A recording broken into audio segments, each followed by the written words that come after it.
Oil pulling, அது எப்படி பண்ணுறது? காலையில் எழுந்ததும் எதுவும் சாப்பிடாமல் இதயம் வளத்தை வாயில ஊத்தி நல்லா கொப்பளிக்கணும், அப்புறம் அதை துப்பிடணும். இதுதான் ஆயில் புல்லிங்.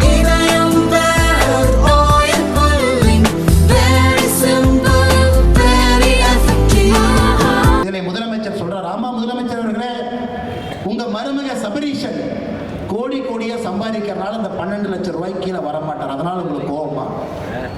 இல்ல உங்க மகன் நடத்தக்கூடிய ரெட் ஜெயின்ஸ் நிறுவனம் அவர்களுக்கு வரி விகிப்பு வைத்திருக்கிறாங்க, அவங்களும் 12 லட்சத்துக்குள்ள வரமாட்டாங்கன்னு கோபமா?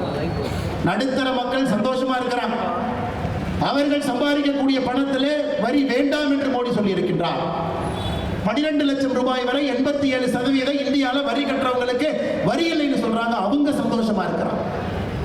உங்களை போன்று காலையில சூரியன் உங்க உடம்புல படணும்னாவே 11 மணிக்கு ஏசி ரூம்ல இருந்து வெளியே வந்தா தான் சூரியன் உங்க மேல படும். 5:30 மணிக்கு சூரியன் படுறவங்க, 6 மணிக்கு சூரியன் படுறவங்க, காடு தோட்டத்துல ஆட்டுக்குட்டி வச்சு பொழப்பு நடத்துறவங்க, முருங்கைக்காயை பறிச்சு பொழப்பு நடத்துறவங்க, தேங்காய் மரத்தை வச்சு பொழப்பு நடத்துறவங்க, இவங்க எல்லாத்துக்கும் சந்தோஷமா இருக்கிறாங்க. ஏன்னா அவங்களுக்கு 5:30 மணிக்கு 6 மணிக்கு சூரிய வெளிச்சம் உடம்பு மேல படும்.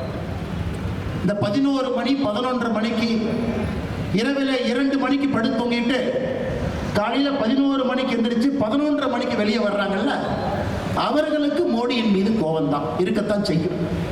அந்த கோபம் இருக்கட்டும், அந்த கோபத்தை நாங்களும் வரவேற்கிறோம். அது போன்ற ஒரு கோபம் தான் தமிழகத்தினுடைய முதலமைச்சர் ஐயா மு.க. ஸ்டாலின் அவருடைய கோபம். வேற எந்த கோபம் இல்லைங்க, அது போன்ற ஒரு கோபம், வேற எந்த கோபம் கிடையாது. இன்னைக்கு நாம் இவ்வளவு செய்து கொண்டிருக்கின்றோம், முதலமைச்சர் அவர்கள் தமிழ்நாட்டை வஞ்சிக்கிறாங்க.